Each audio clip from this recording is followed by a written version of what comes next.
집에서 성경 여기 한 55절이 되는데 같은 주제를 가지고서 낭독하기가 쉽지 않습니다. 그렇기 때문에 제가 하는 선포는 이 성경 말씀들 중에 하나님이 감동을 주신 기억나는 그 부분만 말씀을 드리는 것이기 때문에 좀 부분적인 겁니다. 그런데 이 제가 드리는 말씀 외에도 이 기록된 이 말씀 외에도 더 관련된 말씀들이 많이 있다는 사실을 여러분들이 꼭 그렇게 숙지를 하시고 여러분들이 성경을 이렇게 찾아보시고 읽고 기도하는 가운데 과연 그 말이 그 말씀인가 하는 것을 스스로 이걸 깨달을 때에 이게 내게 양식이 되는 것이지 뭐 들었습니다. 들었으면 그 다 없어집니다.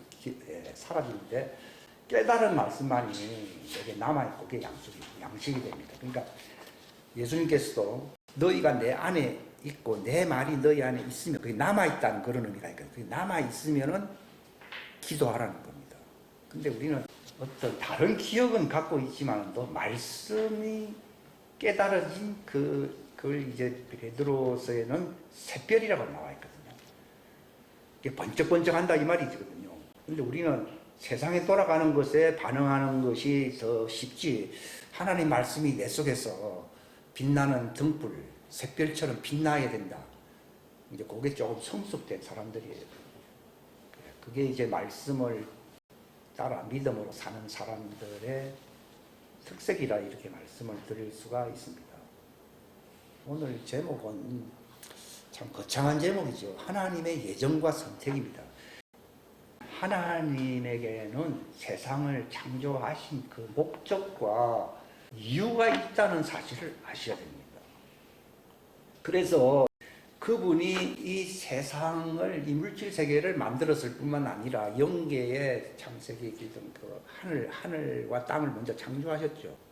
그렇게 하시는 것은 목적이 있는데 바로 궁극적으로 영원한 흔들리지 아니하는 악한 자가 세상에 난무하지 않는 그런 완벽한 하나님의 백성들로 장차 나타날 흔들리지 아니하는 영원한 하나님의 왕국을 상속받자라고 하는 말이 히브리서 12장에 있잖아요. 천사들도 물론 수종되는 거룩한 천사가 있지만은 지금도 그렇지만 천사들에게 그 위임권을 맡겼어요. 가브리엘이 나타나기도 하고 미가엘이 나타나기도 하고 주도권을 잡고서 모세의 시체와 싸우기도 하고 그랬습니다. 근데 히브리서 2장에 보게 되면은 장차 올 그 왕국은 바로 하나님의 자녀들에게 통치권을, 왕권을 주어서 다스리게 하고 또한 하나님의 백성으로 종들의 역할을 할 이게 천사들의 과거의 그 역사인데 종들이라고 하면서 그걸 이제 하나님의 통치권자, 이스라엘의 남은 자들에게 맡기신다고 성경에 기록되어 있어요. 그래서 이스라엘의 남은 자 그런 표현을 쓰고 있습니다. 그래서 뭐라고 예수님 말씀하셨습니까? 자기를 따라오는 제자들은 하나님의 자녀거든요. 그들은 아버지께서 내게 주신 자들이라고 이게 요한복음에 기록되어 있잖아요. 그들은 내 것이라기보다 내가 부활체로서 머리가 될 때 나의 몸으로서 그 왕국을 다스리고 소유할 수 있는 특권을 가진 하나님의 자녀들이라는 것이죠. 이게 대단한 얘기잖아요. 그러니까 그걸 구하라는 겁니다. 근데 그런 건 안 구하고 뭐 시세가 별로 좋지 않고 은행에 넣어봐야 금리도 듣고 뭐 자식한테 내가 뭔가 기대를 했는데 영 되어가는 꼴악쓰니까 배신자 같고 등등 여러 가지 말이 있어요. 그래서 사람들은 이제 교회 다니거나 또 나름대로 신앙을 갖는 이유는요, 이 짧은 길어야 100년이에요. 길어야 100년인데 자기의 어떤 그 작품이라고 하는 회사가 있든 기업이 있든 그것이 형통하기 위해서 기도를 하든지 또는 하나님께 나오든지 하는 사람들이 많습니다. 근데 그건 바알이 바로 소유에 미혹하는 자이기 때문에 이 소유권에다 집착을 하면 누구의 영이 오는가 하면 하나님의 영이 오는 게 아니고 바알의 영이 옵니다. 그래서 성경에는 부하려고 하는 자는 모든 그 미혹에 쌓인다 그렇게 나요. 그리고 심지어는 돈을 사랑하는 것이 모든 악의 근본이다. 그런 표현도 있어요. 근데 성경에는 뭐 그런 걸 신경 쓰지 말라는 게 아니라 너희가 태어난 목적은 너희가 땅에서 쌓아 올린 어떤 체제를 위해서, 그게 하나의 상속, 자손들에게 상속시킨다는 얘기도 있는데, 그걸 위해서 살지 말고 아버지께서 주신 것이라는 거예요. 뭘 주시기를 원하느냐? 그분의 왕국을 너희에게 주신다는 겁니다. 근데 이런 것도 다 성령님께서 계시를 해주시고 알게 될 때에 그것을 믿게 됩니다. 모든 진리를 계시하시는 성령님의 오시면은 알게 된다고 주님이 말씀하셨어요. 그러니까 이것을 아는 사람들은 참 복이 있는 거죠. 왜냐하면 제자들 보고 이제 너희 보는 눈과 너희 듣는 귀는 복이 있도다. 과거에 많은 왕들이 있었고 구약의 선지자들이 그것을 보기를 원했고 듣기를 원했다는 것입니다.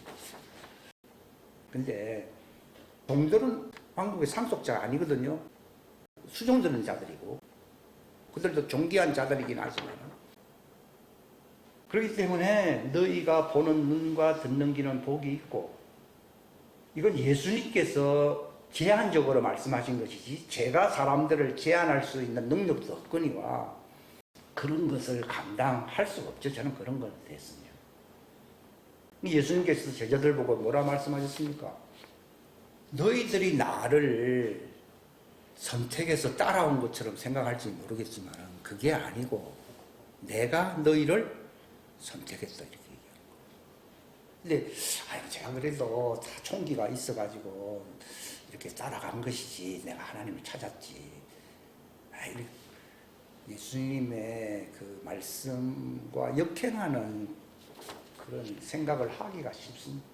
근데 예수님께서 내가 올 때에 젖먹이들과 어린아이들은, 거기서 말을 하는 것은 갓난아이들이 뭐 태어났다 그런 걸 얘기하는 게 아니라 영적인 거예요. 영적으로 성숙되지 못함으로 내가 어떤 존재인지, 내가 부름을 받은 자인지, 내가 선택받은 자인지, 그리스도 안에서 예전과 나와 어떤 관계에 있는지 이런 것을 모르는 사람들을 가리켜서 어린아이들과 젖먹이들이라고 얘기하는 거예요.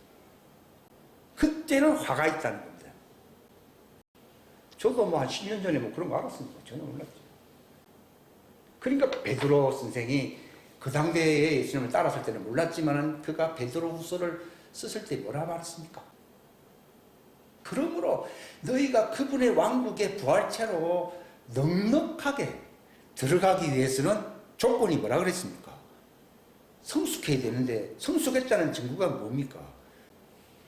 너희 부르심과 너희 선택하심을 대충 하려고 그랬습니까? 확실하게 굳게 이걸 잡으라는 거예요. 이거는 진리의 영이 성령님께서 오셔서 가르쳐 주실 때만이 나의 신분과, 이 신분이라는 부르심을 얘기하는 거예요. 하나님의 자녀들의 선택의 시점이 언제나 이게 창세 이전에 우리를 예정했다, 이렇게. 이것은 부정하게 되면은 에베소서를 기록했던 바울을 부정하게 되는 것이고, 바울은 그 에베소서에만 그 말을 한 게 아니라 디모데후서에 또 있고 디도서에도 있고 뭐 여러 군데, 로마서 오늘 이 요절에는 우리가 알거니와 이걸 알아야 되거든요. 우리가 모르면 안 됩니다. 이거는 모르면은 사람들과 뭐 관계가 없다는 게 아니라 주님과 별로 관계가 없어져요. 하나님을 사랑하는 자들, 누가 하나님을 사랑합니까? 그분의 목적에 따라 부르심을 받은 자들의 그렇다는 것이고, 그들은 하나님이 그 목적이 이루어지도록 선택되었고 예정된 것이에요. 무조건 뭐 팔자 내 소관이 없다, 이 운명론적인 팔자론을 논하는 것이 아니라 빛 가운데서만 이 성령님의 계시라고 하는 빛을 얘기하는 거예요. 빛 안에서 딱 알게 되면요, 하나님이 나를 창세 이전에 그리스도 안에서 예정했고 그분의 목적과 그 은혜를 위하여 내가 선택을 받았구나 하는 것을 선포하게 됩니다. 우리는 문자만을 붙들고서 지식으로 머리에 지식으로 알고 있으니까 이게 운명 팔자론인가 이리 생각을 하는데요. 율법은 의문입니다. 의문은 죽이는 것이고 예수님 그 진리의 복음은 살리는 생명, 영이라고 나와 있습니다. 이건 곧 빛이라는 것입니다. 빛 가운데 딱 들어가게 되면요, 옛날에는 혼란스러웠던 그런 지식들이요 딱 명확해집니다. 진리란 말이 그 알레세이아 그 말도 빛이란 뜻이에요. 그게 다. 그 빛 가운데서 딱 내가 계시의 빛 가운데, 너희는 어두움 가운데서 걷지 말고 빛 가운데 걸어라. 잠자는 자여 어찌미냐. 하나님께서 내게 빛을 주시기를 바란다. 그래서 이 빛의 말씀을 딱 들을 때에 내가 틀렸구나 하는 것을 알게 될 때 책망받은 것이지, 강압을 해서 계절을 가했기 때문에 책망을 받는다는 그런 의미가 아니에요. 여러분들이 아이고 목사가 또 잔소리한다 이런 거는 굉장히 어린 신앙이거든요. 여러분들이 빛이신 그리스도로 말미암아 딱 빛을 받았을 때 내가 속았구나, 내가 어두운 가운데 있었구나, 이렇게 갔다가는 나는 구렁텅이에 빠지는구나, 이걸 알게 되는 것이 뭘 받았다는 거예요? 책망받았다는 말이지. 어떤 사람 나한테 말이야 뭐 재수없는 얘기를 하더라, 또 교회에서 말이야 어떻고 그거는 영생에 이르는 그 길과는 아무 상관이 없어요. 그런 건 다 아무 의미가 없어요. 그러니까 성경에 많이 기록되어 있잖아요. 너희라고 했어요. 너희라는 말은 넓게는 하나님의 백성, 좁게는 예수님의 제자, 하나님의 자녀를 두고 얘기하는 것인데, 무엇을 먹거나 무엇을 마시거나 입느냐 이런 것에 대해서 신경 쓰지 말라는 거예요. 저도 옛날에는요, 그런 거 신경 안 쓰고 어떻게 살 수 있나. 그러면 실업자로 그냥 아무렇게나 살면은 하나님이 다 알아서 제공해 주시는 거. 그건 아닌 것 같은데, 그 예수님의 말씀이 어떤 의도로 그렇게 말씀하셨느냐 이렇게 생각을 해요. 그래서 참 시간이 많이 지나간데, 이게 그분의 하나님의 왕국을 우리에게 상속으로 주시기 위하여, 또는 종들은 그 하나님의 왕국인 새 예루살렘 성에 들어가게 하시려고 바로 하나님이 모세와 언약을 과거에 맺었고, 아브라함의 햇불 언약도 맺었고, 노아를 통하여 또 남은 백성들을 인도를 하셨고, 이 성경에 기록된 그 모든 것이 하나님이 의도하시는 그 때가 있어요. 이것도 정해진 거예요. 바로 그 왕국을 위해서 모든 것을 이제 시작하신 그 시점이 있어야 안 있어요? 있다. 그게 알파라는 얘기고. 그러나 시작했으면 일을 끝 마무리를 하시는 분이라고 해서 그분을 끝마침, 나는 시작 끝마침, 알파 오메가, 반드시 시작한 그때가 있었고 그걸 마감 짓는 그때가 있다는 겁니다. 근데 제가 지금 왜 강조하느냐, 이 마감 짓는 때가 가까이 왔지 않았어요? 왔기 때문에 이 선택과 예정을 얘기를 안 할 수가 없죠. 그러니까 성경에는 태초에 또는 시작, 시초에 이렇게 번역은 여러 가지 할 수 있는데, 태초, 시초에 천지를 창조하셨느니라. 그게 바로 시작입니다. 바로 하나님의 왕국의 완성을 위하여 그분이 시작한 걸 창세라고 부르는 거예요. 창세. 그런데 그 왕국의 주역이 될, 상속자가 될 예수 그리스도의 몸, 분신, 지체가 될 자들을 하나님 공사를 이제 벌이는 가운데서 저 쓸만하구나, 이래 오늘은 내가 선택했다. 보니까 재수가 없어. 가라. 선택한 거 지속하라. 또 이제 숫자가 모자라가지고 아이고 지금 가까이 때는 다가오는데 이렇게 오느라 이제 오늘부터 하나님의 아들이다. 이런 식으로 하나님이 랜덤하게 무작위로 하는 게 아니고, 그리스도의 몸으로서의 지체가 될 자들을 창세 이전에, 왜냐하면 창세 이후에 한다는 말은 피조물이잖아요. 하나의 물질과 같은 그런 피조물이잖아요. 그게 아니라 하나님의 은혜로 바로 그분의 분신이 될 자들은 창세 이전에 말씀이신 그리스도 안에서 딱 정해져 버린 거예요. 그래서 이거를 그런 게 있는가 하는 게 아니라 그걸 믿으라는 거예요. 그건 제 명령이 아니에요. 그걸 믿으라는 거예요. 그 당시 베드로나 그 제자들도 못 믿었어요. 근데 예수님은 이제 성령님이 오신다 그랬잖아요. 성령님이 왜 오십니까? 너희의 신분의 시작이 또 목적이 어디에 있는가? 왜 이 세상을 창조했고 그 하나님은 그 왕국을 위하여 어떻게 마무리를 하시는가? 이 이걸 모든 진리라는 말이 뭐 세상에서 돌아가는 뭐 그런 건 진리가 아니에요. 그런 게 아니고 그러면 다 불타고 사라질 것이고 불타지 아니할 그 하나님의 왕국을 위해서 너희가 탄생했고 때가 되어서 육체인 부모를 통해서 나타난 것에 불과한 것이지 천하보다 귀한 여러분들의 혼이 부모와의 관계 속에서 시작된 게 아니라는 거예요. 이게 중요하다니까. 요즘은 그렇잖아요. 내 새끼라고. 그런 얘기를 할 수가 없어요. 하나님이 내 새끼지 왜 네 새끼냐고.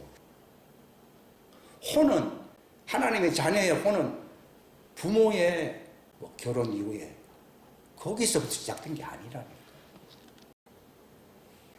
우리라는 말은 육체를 얘기하는 겁니까? 혼을 얘기하는 겁니까? 혼이죠. 어디서 시작됐다고요? 창세 이전에 그리스도 안에서 이미 정해진 거예요. 요한복음 15장 27절에 제자들 보고 뭐라 그랬습니까? 성령님이 오셔서 나를 증거하겠지만은 너희들도 그랬습니다. 너희들도 거기 처음부터라는 말이 뭐 3년 전부터 그 말이 아니고 창세전부터 나와 함께 있었기 때문에 이제 성령님 안에서 너희들이 있었기 때문에 성령님이 오면은 그러면 나를 떠나서는 할 수 없다는 말은 성령님 안에서 너희가 바로 진리를 증거하게 된다 그 말입니다. 왜 성령을 받아야 할 자가 있는가 하면은 과거에 그들이 성령 안에 그 말씀의 씨로 있었습니까? 있었죠. 근데 그걸 못 믿는 거예요, 사람들이. 왜 그런가 하면은 이것은 과학적인 논리나 또는 철학적인 논리로서는 전혀 납득이 안 됩니다. 근데 당신 말도 안 되는 소리를 왜 하느냐? 바울이 그리스도 안에서 너희를. 그들은 본래 아버지의 것이었는데 과거입니다. 내게 주셨으며 이제 와서 그들이 이 말을 선포하니까 받았다는 거예요. 왜 그 말을 받는가 하면 그 이전에 그 말씀이 그들과 함께 있었어요, 안 있었어요? 있었기 때문에 지금 받는 것이지. 이런 말씀들은 사람들이 신학교 가서 연구한다고 해서 받아질 말도 아니에요. 제가 신학교를 몇 군데 옛날에 다녔지만은 이런 것과는 아무 상관이 없습니다. 도리어 배설물처럼 전부 버린다고 그동안 한 10년 동안 수고했습니다. 과거에는 그런 걸 습득하기 위해서 많이 공을 들이고 투자를 했지만 청소비가 너무너무 힘든 거예요. 이게 성경용어로 뭐라 부릅니까? 할례라고 부르는 거예요. 할례라고 하는 말이 죄와 상관없어요. 죄라고 하는 개념을 사람들은 윤리적인 죄를 자꾸 생각을 합니다. 그건 하나의 파생물. 죄는 뭔가 하면 하나님의 말씀을 믿지 못하는 것이 죄입니다. 근데 종들도 선택했거든요. 그건 창세 이전입니까? 창세 이후입니까? 그건 창세 이후입니다. 이걸 정확하게. 하나님의 자녀는 주님의 몸된 분신이기 때문에 그들은 어디 안에서 창조했다고요? 그리스도 안이라는 말은 그리스도는 창세 이후에 있었던 분입니까? 창세 이전부터 있었던 분입니까? 그러니까 창세 이전에 그리스도 안에서라는 말을 쓰고 있어요. 창세 이전에 그리스도 안에서 우리를 이제 이걸 정말 믿느냐 하는 거죠. 그걸 믿는 사람은 하나님의 자녀예요. 그게 믿어진다. 그러니까 창세 이전을 시초라 부르거든요. 그리스도는 모든 피조물 가운데서 첫 번째 태어나신 분이라고 골로새 1장 15절에 나와 있잖아요. 그러니까 그분은 창세 이전이기 때문에 그때 그분이 모든 피조물들이 나타나기 전에 먼저 태어나신 분이 어디서 태어났습니까? 물질계에서 태어났습니까? 하나님에게서 태어났습니까? 하나님에게서 태어났잖아요. 요한복음 1장에 아무도 하나님을 본 사람이 없는데 하나님이 볼 수 있도록 형상화시킨 분이 누굽니까? 그게 말씀이신 그리스도잖아요. 아무도 하나님을 본 사람이 없는데 하나님이 세운 형상이 있어요. 그분이 누굽니까? 아버지 품에서 독생하신 아들이시다. 이렇게. 근데 많은 사람들이 마리아의 몸에서 나온 자를 독생했다 이렇게. 마리아의 몸은 여자입니다. 마리아 몸에서 독생한 게 아니라 맏아들이 되시려고 태어나신 것이고 독생자의 시점은 아버지 품이에요. 아버지 품에서 독생하신 것이 첫 태생이고, 독생자로서 태어났을 때 그분의 이름을 보통 뭐라고 불렀습니까? 말씀. 그 다음에 죽은 자 가운데서 여자의 몸에 오셔서 부활로서 다시 태어날 때에 두 번째로 태어나셨다고 얘기하잖아요. 그 두 번 태어난 거잖아요. 하나님은 영원한 분이고 하나님은 아무도 볼 수 없어요. 그러나 하나님이 왕국을 위해서 보일 수 있는 존재로 나타내기 위해서는 그분의 품에서, 아버지 품에서 독생하신 분이 나타났잖아요. 그러니까 하나님을 믿으니까 또 누구도 믿어야 돼요? 그 아버지 품에서 나타나신 분도, 태어나신 분도 믿어야 되는 거예요. 근데 하나님이 직접 나타나시면 한 분도 되지, 뭘 또 하나님도 믿고 또 하나님 아버지 품에서 뭐 태어난 것도 왜 믿으라고 그럽니까? 그 영원한 하나님은 왕국이 감당할 수 있어요, 없어요? 감당할 수 없죠. 하나님은 왕국보다 크시 않으시요. 아버지는 나보다 크다고 돼 있잖아요. 그 말은 뭐 조금 더 크다 이런 얘기가 아니고 왕국이 감당할 수 없을 정도로 크다. 그러면 왕국을 만들어 놔도 누가 하나님인지 모를 거 아니에요. 하나님은 영이시니까. 그러니까 영이신 하나님을 형상화시켜야 되거든요. 그래서 우상숭배하지 말라는 거예요. 하나님이 형상화된 그분에게 절하라는 거예요. 마귀가 내게 절하라 그러더니 피조물이지 않느냐. 썩 물러가라. 오직 하나님께만 경배할지니라 그랬잖아요. 그때 내 하나님이 누굽니까? 그 마귀를 만든 하나님이 누굽니까? 예수님. 예수님이 독생자였을 때, 말씀이셨을 때 천사 다 만들어서 안 만들었어요? 만들었으니까 네 하나님이라는 말은 내가 창조자다 이 말. 네가 나한테 절해야 되지 내가 나한테 절하나요? 그 얘기예요, 그 얘기. 우리는 성경 대충 읽거든요. 그러니까 왜 예수님을 믿어야 되느냐? 지금 유대인들은 하나님을 믿는데 예수님은 안 믿습니다. 그 말은 하나님의 왕국의 대주제로 세우신 분을 받아들이지 않겠다는 말이에요. 하나님은 자기 왕국을 세울 계획이 없었더라면 첫 태생으로서 독생자로서 말씀이신 그분이 태어나실 이유가 있습니까? 없죠. 아무것도 없을 때도 하나님은 있었잖아요. 그걸 영원전이라고 부르잖아요. 근데 하나님은 영원전에만 아무도 없다면, 아무도 없는데 경배할 자가 어디 있습니까? 하나님이라는 말은 경배할 뿐이라는 뜻인데 아무도 없는데 뭐 경배합니까? 천사도 없고 뭐 아무도 없는데요. 근데 하나님은 어느 한 시점을 정해가지고 그걸 작정했다고 그러거든요. 미리 정했잖아요. 예정을 해가지고 그 왕국을 세우실 것을 정해버렸는데 이걸 취소를 하시는 분입니까? 한번 정했으면 취소를 안 합니까? 절대 취소 안 합니다. 하나님 창세전에 계획하신 대로 그분의 보관으로서 마음속에 있어. 그래서 딱 시작했을 때에 그 왕국의 대주제로서는 그 왕국이 감당을 못합니다. 하나님의 왕국은 아무리 위대하더라도요, 하나님이라면 손 안에 든 게 이 하나님의 왕국이에요. 그럼 내가 이 하나님의 왕국이 들어갑니까? 못 들어가지. 그러니까 이 하나님의 왕국의 대주제로서 누구를 세웁니까? 그게 시편 2편에 철장 권세를 가진 아들을 통치자로 세웠다는 말이 있지 않습니까? 쫙 세웠다. 그게 그리스도. 근데 그분이 태초입니다, 태초. 태초라는 말을 사람들은 또 영원으로 해석해 버리더라고요. 태초라는 개념은 시간 개념이 있는 거예요. 영원 개념은 시간 개념이 없습니다. 근데 시작에 분명하게 얘기하면 태초라는 말은 시작이라는 말입니다. 시작이 있다는 말은 어떤 시점이 있다는 걸 얘기합니다. 그러니까 피조세계잖아요. 이 하늘과 땅이라고 하는 것은 하나님이 만드는 것이지, 하늘과 땅이 아무리 거창해도 이거는 본래 하나님과 맞짱 뜰 수 있는 존재다, 이런 말을 한 적이 없으니 이걸 만드신 거거든요. 창조했다고 나와 있습니다. 근데 대주제는 창조된 것들 중에 하나를 대주제로 세우는 게 아니라 하나님 자신이 만드신 왕국이기 때문에 그분이 통치하기 위해서는 그 안에서 나타나시고 그들에게 경배받을 자기 아들을 세워야 안 세워요. 세우기 위해서 태어난 거. 이게 신비가요. 사람이 자식을 낳는 게 신비가 아니고 하나님이 그 아들을 낳았다고 하는 것이 신비 아니에요. 그러니까 바울은 예수 그리스도 나의 주를 아는 지식이 가장 고상하다고 그러잖아요. 그분이 그 왕국을 위해서 하나님 품, 거기서 독생하신 아들, 그게 말씀이신 분이잖아요.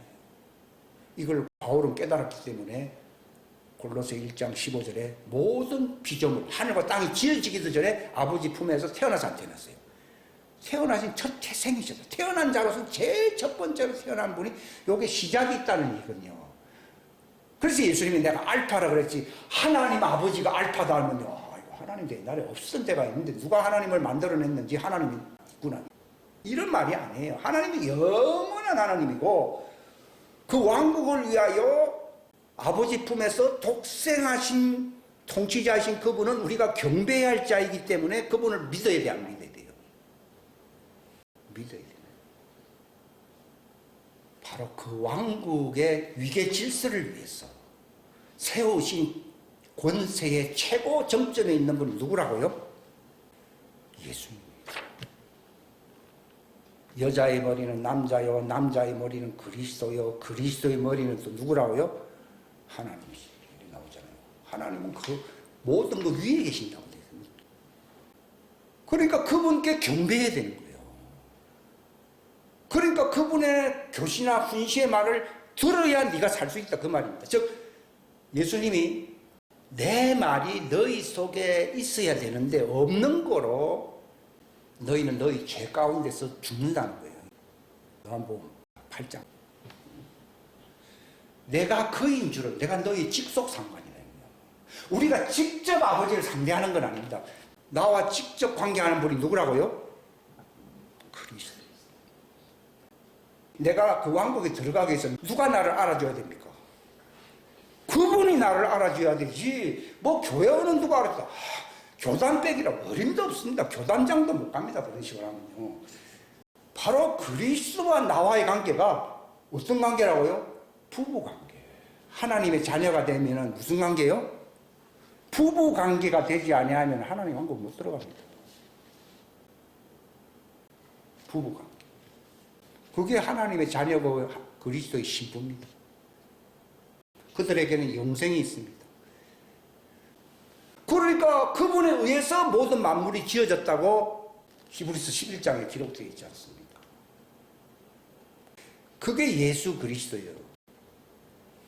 아버지의 품에서 독생하신 독생자였을 때 그분을 말씀이라고 부릅니다. 그분은 태초에 말씀이 계셨다. 그 말씀은 곧 누구십니까?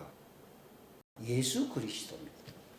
그래서 요한 1세나 요한 2세에 보면 예수 그리스도가 마리아를 통해서 육체 안에 들어갔다고 되어 있지, 마리아의 몸에 들어갔기 때문에 예수 그리스도가 된 게 아니에요. 그분은 첫 번째로 아버지 품에서 독생하셨을 때의 아들이요, 마리아에게서 나왔으니까 아들입니까? 아버지에게서 나왔으니까 하나님의 아들이지, 마리아에게서 나와가지고 하나님의 아들이라는 마리아가 하나님이라는 뜻이잖아요. 그런 뜻이 아니에요. 그건 혈육 안에 들어오시기 때문에 예수 그리스도, 하나님의 아들이 육체 안에 나타났다, 이렇게 돼 있지, 마리아가 하나님의 아들 예수 그리스도를 낳았다고 얘기하지 않습니다. 그건 가톨릭의 신성 모독죄지요. 마리아를 그런 식으로 거짓 소개를 하니까 지금 낙원에 간 분들이 그런 얘기를 하더라고요. 마리아가 고개를 들지 못하고 나는 피조물인데, 나는 예수님의 제자인데 왜 나를 예수님의 어머니라고 해서 멸망하려고 하느냐. 그러니까 왜 창세 이전이냐. 하나님의 왕국의 기둥과 터라고 되어 있거든요. 예수 그리스도의 몸. 지금의 교회의 가장 기초는 종들이 아니고 백성이 아니고 그분의 신부가 될, 그분의 어린 양의 아내가 되는 그분의 몸, 예수 그리스도의 몸이기 때문에 교회의 기둥과 터라고 얘기하는 거예요. 그게 하나님의 왕국을 떠받들고 있는 기둥과 터라는 얘기입니다. 이 건물은 교회가 아니거든, 실상은. 하나님의 자녀로서 한 몸을 이룬 그리스도의 몸. 그래서 이것은 옛날에는 광야교회, 율법교회가 있었습니다. 이것은 하나의 종들의 교회입니다. 그러나 이것은 하나님의 왕국을 떠받드는 기둥과 터가 아닙니다. 그렇기 때문에 예수님이 이제 그 모세의 교회가 아니고 무슨 교회요? 나의 몸, 나의 교회를 세워. 이게 my church, 이게 중요합니다. my자가 중요합니다. 그 말은 과거의 광야교회, 모세교회는 자기 교회가 아니라는 얘기입니다. 나의 교회를 세우겠다는 말은요, 그 하나님의 왕국의 기둥과 터가 되는 건물이, 빌딩이 올라가기 위해서는 기둥이 튼튼해야 되거든요. 그게 예수님의 몸된 교회라는 거예요. 그걸 가리켜서 남자라고 부르는 겁니다. 나의 교회를 세우리니. 광야교회는 얼마나 우상숭배 많이 하고 예수님을 슬프게 했습니까? 너희가 광야에서 얼마나 나를 시험을 많이 했는가. 고린도전서 10장에 나와 있지 않습니까? 근데 예수님은 나의 교회라고 하는 것은 창세 이전에 예정되어서 때가 되어서 혈육을 통해서 나타나지 않았어요. 나타나. 마리아의 몸에서부터 예수님이 시작된 겁니까? 아버지의 품에서 시작된 것입니까? 아버지 품이지 마리아의 몸에서 시작된 게 아니에요. 디모데전서 3장 16절에 보면 하나님, 그분은 하나님이시잖아요. 하나님이 육체 안에 나타나셨고 이렇게 나오잖아요. 그러니까 육체는 예수님도 마리아의 몸에서 아브라함의 씨를 입었다고 나와 있잖아요. 육체를 입어야 되거든요. 죄 없는 육체를 입기 위해서 성령으로 육체를 창조했다고 됐어요. 마리아의 몸에서 죄가 없는 육체, 아담의 육체로서 죄가 없는 육체를 만들어서 안 만들었어요. 만들었잖아요. 그래서 그거는 예수님 자신이 아니기 때문에 물건이라고 그랬잖아요. 물건. 육체는 물건이잖아요.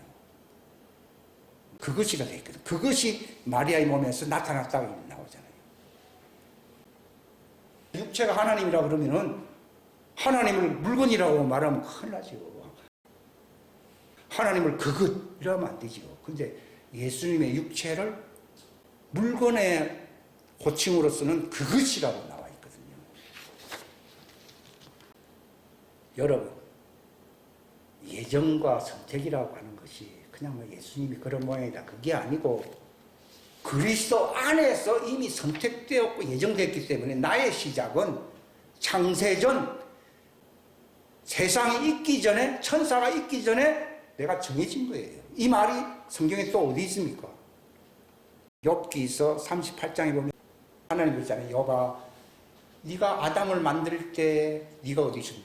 아니 아담의 후예인데 내가 아담이 태어날 때 내가 어디 있겠느냐? 너는 하나님의 아들이 아니냐?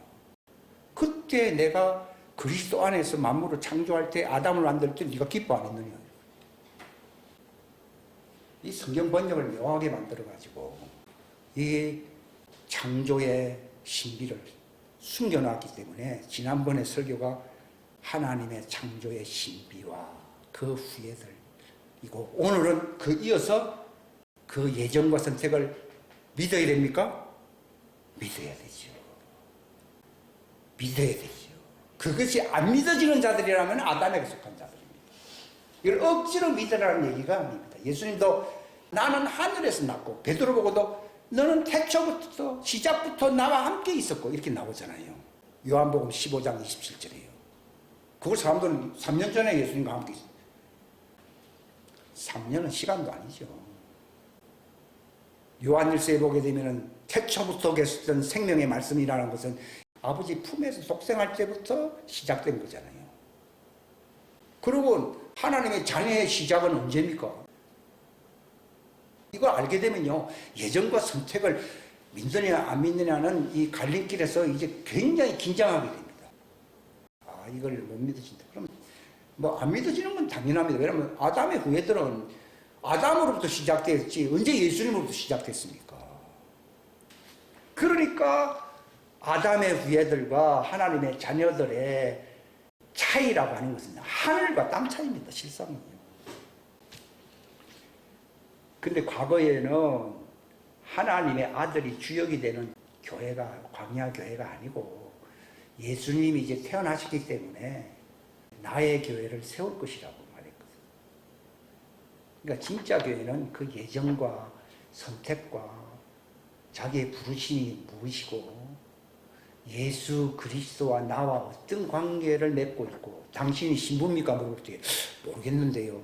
이제 결혼을 한다는 얘기가 들었는데 언제 결혼합니까? 모릅니다. 한 사람은 그건 신부가 아니죠. 신부는 그걸 모를 리가 없죠.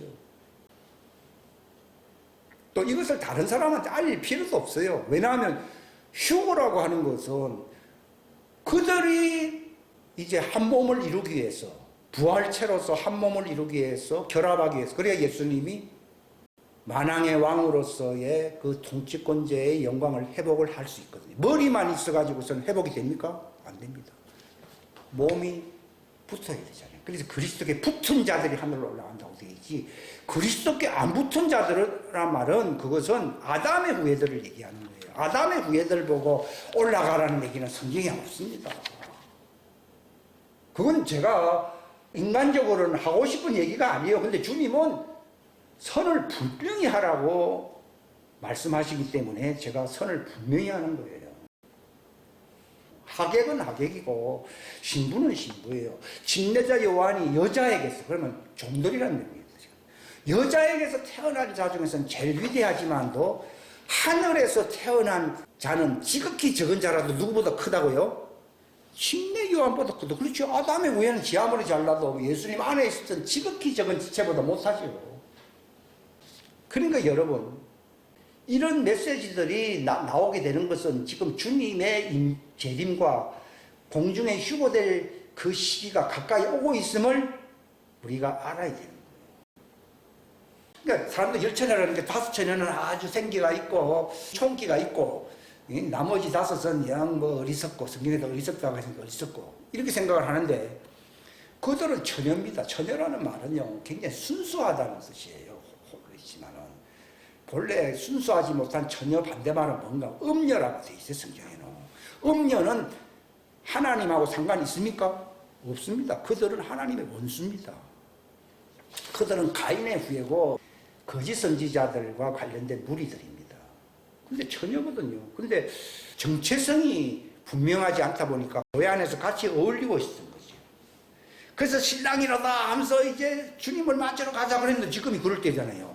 근데 5은 기름이 준비가 되어 있는데 5은 기름이 없는 거예요. 그거는 우리 생각에는 얼마나 게을러 빠졌으면 그런 거 준비도 기본적인 준비도 안 해. 그게 아니라 이들은 준비할 수가 없어요. 종들의 결혼식과 자녀들의 결혼식이 같습니까? 다릅니까? 다릅니다. 그러니까 파는 자, 장자 파는 자에 가서 사라 그러잖아요. 그것은 바로 후 3년반 때에 에스겔 골짜기에서 그들이 이제 그 몸이 씻겨지고 그들과 새 언약을 맺는다고 예레미야 31장 등등 에스겔 36장 37장 등등 말을 하고 있잖아요. 그들은 지상 재림할 때에 그 주님을 맞이해야 할 자들이고 창세전에 그리스도의 몸은 그분의 머리만 먼저 올라갔기 때문에 반드시 내려오시려면 몸이 붙어야 됩니까? 안 붙어야 됩니까? 붙어야 되기 때문에 올라가는 것이지 내가 너보다 얼마나 똑똑하니 똑똑하기 때문에 올라가는 게 아니에요. 이들이 더 똑똑할 수 있어요. 세상적으로는. 그런데 주님의 몸이기 때문에 올라가는 거예요. 언제 예정됐다고요? 창세 이전에 그리스도 안에서 선택되고 이걸 그들은 예수님을 너무 잘 알기 때문에 하나님을 사랑하는 자, 곧 그 뜻이 뭔지를 알고 있는 사람들이 어리석다는 말은 뜻을 모르고 있는 자들이고 종들은 뜻을 모릅니다. 예수님 말씀하셨잖아요. 종은 주인이 하는 것을 뜻을 알아야 몰라요. 모르기 때문에 따라갔다가 자기들은 뜻을 아는 말씀을 기름이라고 그러거든요. 하나님의 왕국의 진리를 알고 있는 그 말씀의 보배를 갖고 있는 자들이 그 기름 준비한 자들인데 종들은 주인이 하는 걸 모르기 때문에 하나 율법적인 지식을 갖고 있지 예수님의 신부가 되는 어떤 그 왕국의 상속자가 되는 지식은 없거든요. 그들은 하나님을 아버지라 부를 자격이 없습니다. 제가 존경하는 어떤 한 50년 됐는데 여러분 저를 하나님의 종이라고 부르십시오 그러더라고요. 뭐 세상스럽게 그냥 목사님 하면 되지 뭘 하나님의 종인가 그게 이상하게 마음에 딱 걸렸는데 지금 보니까 하나님의 종 말 그대로 하나님의 자녀가 아니다 이 말이에요. 그들은 후 3년 반 지난 뒤에 광야에서 누구를 맞이해야 됩니까? 지상재림할 예수님을 만나야 할 존재라는 것을. 이 목사님도 그런 걸 잘 모르신 분인데 자기에게 감동이 올 거 아니에요. 그치? 그러니까 항상 주 하나님, 여호와 하나님 이런 걸 잘 부르지. 아버지 하나님 이런 말 잘 안 하고. 정직한 거지 어떻게 보면. 왜냐하면 종들은 하나님을 아버지라 부를 수 있는 상속자, 양자의 영을 받은 적이 없거든요. 이걸 의식적으로 훈련해서 하나님 아버지 훈련해서 부르는 이름이 아니거든. 하나님. 이건 성령님이 말할 수 없는 탄식으로 우리를 위하여 대신 간구하심으로 우리가 하나님을 아버지라고 부릅니다. 그러니까 예수님이 제자들 보고 뭐라 그랬습니까? 나는 내 아버지께로 간다. 어떤 아버지? 내 아버지, 너희 아버지. 내 하나님, 누구 하나님이요? 너희 아버지. 그러니까 그들은 광야에서 기름을 준비할 때가 따로 있어요. 그리고 그 영원한 복음을 전해줄 그 시기가 있습니다. 그때 그들이 그 말을 듣고 광야로 가서 그들이 완전히 물로 침례를 받는다라고 에스겔 36장에 있죠. 씻겨짐으로써 그들이 하나님의 생기가 하나님의 새 언약, 그때 그들이 오순절이에요. 하나님의 자녀의 오순절은 2000년 전 마가 다락방이었습니다. 그러나 하나님의 종들의 오순절은 광야, 에스겔 36장, 7장 거기입니다. 그걸 예레미야 31장에서 이스라엘과 새 언약을 맺을 것이다. 언제 맺습니까? 광야에서 맺습니다. 예수님 오기 전에 1500년 전에 모세를 통해서 시내산에서 하나님이 강림하셨죠. 이것이 그들의 오순절이라고 얘기합니다. 그러나 성공했습니까? 실패했습니까? 실패했습니다. 그들은 이미 에덴 동산에서도 실패했잖아요. 아담은 에덴 동산에서 이미 실패했고 또 시내산에서도 실패했고 다 아셨습니다. 그러므로 그들을 구원해야 되는 거예요. 구원해야 할 명분이 주어진 거예요. 만약에 그들이 성공했다 그러면은 죄인으로 남을 이유가 없잖아요. 그러면 구원할 필요가 없지요. 근데 그들이 이제 자신들은 구원받아야 할 스스로는 아무 소망이 없는 존재라고 에스겔서에 나와 있잖아요. 에스겔 골짜기에서요. 그래야 마지막 때 그들과 맺을 영원한 언약이 있다고 그러잖아요. 그게 그들에게 새 언약의 생기가 들어간다고 되어 있죠. 그래서 하나님이 정해주신 땅에 영원히 살게 해주시겠다고 말씀하셨거든요. 그래서 그들에게 영원한 복음을 전한다는 말이 그런 뜻입니다. 영존하는 복음을 전한다는 말이 그런 뜻입니다.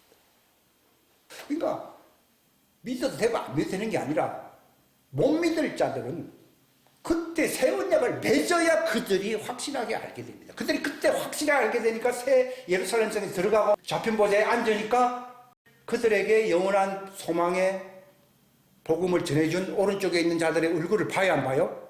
보는 거예요. 야, 저 사람들은 언제 알아가지고 저런 걸 알아가지고 우리한테 전해줘서 에스겔 광야로 가게 해서 거기서 새 언약을 맺고 그들이 새로운 새 사람, 의롭게 돼야 돼요.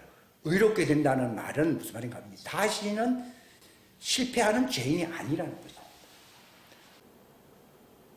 하나님의 왕국은 죄인들이 들어갈 수 없거든요. 그들이 회개해야 되고 구원받아야 된다는 말은 의인입니까? 죄인입니까?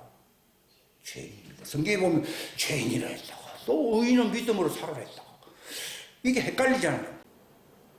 그러니까 창세이전은 육체 안에서는 죄인처럼 나타났는데 예수님도 죄 있는 육체의 모양으로 나타났다고 되어 있잖아요.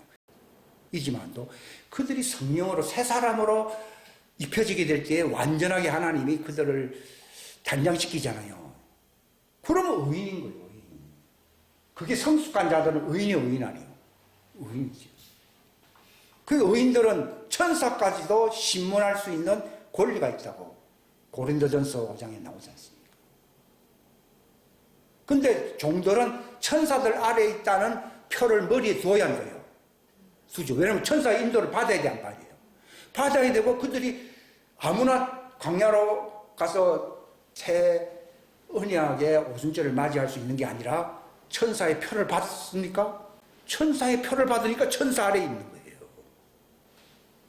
모세도 아무리 위대하지만 딱 죽으니까 하나님의 아들이 아니니까 누가 딱 찾아왔습니까? 마귀가 딱 찾아와 내 거다 그러니까요. 그는 천사의 표를 받았다 그러잖아요. 그러니까 미가엘이 이분의 주인이 오시면 너를 심판할 것이다 라고 하면서 감히 신문하는 권세를 쓰지 못하고 모세 시체를 옮겨가는 거예요. 옮기지 않습니까? 그러니까 대부분 사람들이 운명하게 되면 구원받는 낙원이 아니고 아브라함 품에 가는 사람들은 누가 받들어 가지고 데려간다고요? 천사가 받들어 가지고서 아브라함의 품에 들어간다고 누가복음 16장에 있잖아요. 근데 우평강도 그는 신분도 별로 주지 않지만도 하나님 왕국에 대해서 알고 있잖아요. 이거는 언제 배웠습니까? 창세 이전에 그리스도 안에서 배운 거예요. 그가 언제 성경 공부를 했다고 예수님 보고 당신의 왕국 나라가 임할 때 나를 기억하소서 이런 말을 합니까? 그럼 예수님이 네가 나를 어떻게 알아? 이렇게 묻지도 않고 오늘 나와 함께 낙원에 있을 것이다. 이건 아브라함 품이 아니거든요. 이거는 의인들이 가는 곳이거든요. 이것은 행위로서 의인이 된 것입니까? 본래 창세 이전에 신분이 의인입니까? 그래서 은혜 위에 은혜라고 얘기합니다. 물론 하는 역할이 올라가면 다르겠지만도 아무튼 신분은 못나도 아들이고 잘나도 아들. 그러니까 강제로 하나님의 창세 이전의 선택과 예정을 믿으십시오. 제가 말을 안 합니다. 거기서 믿어져야 됩니다. 이거 성령님이 오셔서 우리를 위해서 중보를 합니까? 할 때 내가 어떤 존재임을 스스로 내가 알 수 있는 게 아니라 성령님의 빛 가운데서 나를 알게 되는 겁니다. 그걸 알게 되면 하나님의 예정과 선택을 믿을 수밖에 없는 존재가 되버려. 제가 그렇습니다. 믿을 수밖에 없고 이걸 얘기합니다. 그러나 강제로 믿으라고는 얘기 안 합니다. 왜냐하면 천사의 인을 맡고서 이끌림을 받아야 할 자들은 아직도 모르고 있는 거예요. 그들이 언제 합니까? 광야에서 새 언약의 오순절을 씻겨져가 그들이 의인이 될 때에, 그들이 부활체가 될 때에 그들이 알게 됩니다. 그 전까지는 죄인이었습니다. 와, 이런 걸 아니까 이 왕국의 시작부터 끝까지 전체 육막이 어떻게 진행되는가, 이 아웃라인이 딱 이게 보이게 되니까 더 이상 할 얘기가 없어요. 그 말을 그냥 쳇바퀴 돌듯이 계속 같은 말을 리바이벌 하는 것이지 뭐 또 다른 게 뭐 있습니까? 없습니다. 제가 했던 말 옛날에 안 했던 말이 있습니까? 또 같은 말 또 하는 겁니다. 아무튼 내가 정말 재림하실 주님을 위해서 주님만을 기다린 게 아니라 해야 할 일이 있어요. 해야 할 일이 없다고 그러면요 뭐 느긋하게 있으면 되겠죠. 근데 그것은 종들과 하나님을 화해시키는 직분이거든요. 그래서 그들을 광야로 이끌어가게끔 가는 것이지, 이게 뭐 우리가 어떤 권능이 있어가지고 그들을 그렇게 인도한다는 얘기가 아닙니다. 이건 하나님이 자기 백성을 구원하시려고 하는 뜻이기 때문에 그 중보자가 누가 되어야 됩니까? 바로 하나님의 아들이 중보자인 거예요. 그때가 되면 하나님 권세를 어마어마하게 줍니다. 어떤 권세를 줍니까? 그리스도를 대신하는 만물 위에서 만물을 충만케 하는 모든 권세자의 머리 위에 머리가 되는 권세를 준다고요. 그래야지 재물을 확 휩쓸어가지고 종들을 광야로 이끌 수가 있는 것이지, 우리가 가지고 있는 실력 갖고서 어떻게 그들을 인도할 수 있습니까? 소풍도 못 데려갑니다. 한 끼도 못 먹입니다. 그들에게 정말 대비할 수 있는 이 노아가 420m짜리 그 배를 만드는데요. 그 큰 배를 지을 능력이 있다 그러면 와, 어느 사람들이 아이고 대단하네요 하면서 아이고 우리도 이제 환란을 피해야 되지 하고 뭐 노아의 말을 듣고 들어와야 될 거 아니야. 아무도 안 들어가고 겨우 자기 집 식구나 들어오는 겁니다. 그러니까 여러분들이 자기 정체성을 알고 기름을 준비한 사람들은 자기 종들이죠. 집안에 있는 사람들은 종이잖아요. 그들을 노아같이 강권적으로, 아버지니까 강권적으로 하나님이 그들을 네 손에 붙이겠다고 그랬거든요. 그래서 강권적으로 되려고 그러는 거지. 그 사람들에게서 신앙 고백을 받아가지고 들어갈 사람 별로 없다고. 제가 이런 말을 하는 것은 그냥 내 혼자 구원을 받읍시다 그런 뜻이 아닙니다. 이 부르심과 택하심을 굳건히 하게 될 때에 바로 하나님이 노아와 맺은 이 화해 사역에 그리스도를 대신하는 대사의 중보 사역을 맺게 하는 고난을 오소리티를 주는 거예요. 어떤 고난요? 세상 임금의 머리가 되신 예수 그리스도 만물 위에 있는 그 권세를 받으려고. 그래야 추수가 됩니다. 지금요 집안이 천국이기 때문에요 교회당 오셔야 하면요 아무도 안 봅니다. 옛날 제가 50년 전에는요 하도 못 살았으니까 교회에서 영화 상영한다 그러면요 막 교회당만이 꽉 찼습니다. 1900 제가 50년대생이잖아요. 교회에서 빵 준다 하면요 꽉 찼습니다. 근데 지금은요 규모로 보나 뭐 사이즈로 보나 옛날에 종탑이 제일 높았다 그런데 요새는 서울에 가본 사람은 알지만 거기 90층짜리인가 100층짜리인가 짓고 있잖아요. 집 다 지었지 지금 롯데 거기. 부산에도 여기 90층짜리인가 짓고 있잖아요.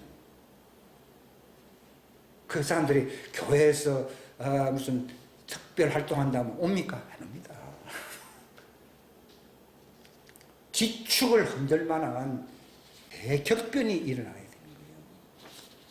그러니까 왕들이 요즘은 말세기 때문에 원자 폭탄이 있어서 다 죽는다 해가지고 진짜 부자들은 집을 어디다 짓는 줄 아십니까? 지하에 있습니다. 지하에 수십만 평 인조 태양을 걸어놓고서 밑에서 농사도 짓고 할 수 있는 부자들이 거기. 그러니까 요한계시록 6장에 보게 되면은 구름 타고 예수님이 공중에 나타나니까 그 부자들이 그 토굴 속으로 지하 동굴 속으로 들어간다는 말이 있지 않았어요. 부자들이라는 말이 들어가죠. 군왕들과 부자들. 지금 그런 시대입니다. 이 정말 부르심과 택하심이라는 것은 믿음의 기초 중에 기초입니다. 기초는 ABC와 같은 게 이거는 안 믿어진다 그러면 이 사람 영어하고는 상관없습니다. 이 사람은 중국 사람이든지 일본 사람은 ABC 몰라도 됩니다. 이 말은 종들은 그거 알 거 없습니다. 그러나 하나님의 아들이라고 하면 창세 이전에 부르심과 택하심을 분명히 해야 될 것입니다. 그것이 기초가 되어서 그 하나님의 왕국의 풍성함이 들어와야 안 들어와요? 들어오게 될 것입니다. 그럼 그거 가지고 뭘 어떻게 할 것입니까? 세상 군왕의 머리가 됩니다. 다니엘이 머리가 됐지 않습니까? 요셉이 바로의 머리가 됐어야 안 됐어요? 머리가 되지 않았습니까? 노아가 세상 그 당시에 네피림들도 많았잖아요. 그들의 머리가 되었잖아요. 이 권세를 하나님이 마지막 때에 주신 거예요. 그 교회는 만물 위에서 만물 안에서 만물을 충만케 하는 모든 군왕의 머리가 되는 거예요. 이 예언이 아직 응하지 않았습니다. 이것이 응할 날이 올 것입니다. 그게 바로 예수님의 재림을 준비하는 자들이 확고히 해야 할 진리인 것입니다. 진리. 기도하시겠습니다. 하나님 아버지 감사합니다. 부족한 표현들은 내 기억에서 지워주시고 샛별처럼 빛나는 그리스도의 진리의 말씀만이 영으로 빛으로 생명으로 우리의 마음속에 부각되게 하여 주시기를 바랍니다. 또한 이 말씀을 혹시 멀리서 듣는 자들이 있다고 합니다. 인간의 말이 아니라 하나님께서 성령으로 그들의 마음속에 더 풍성한 계시로 알려주시기를 간절히 구합니다.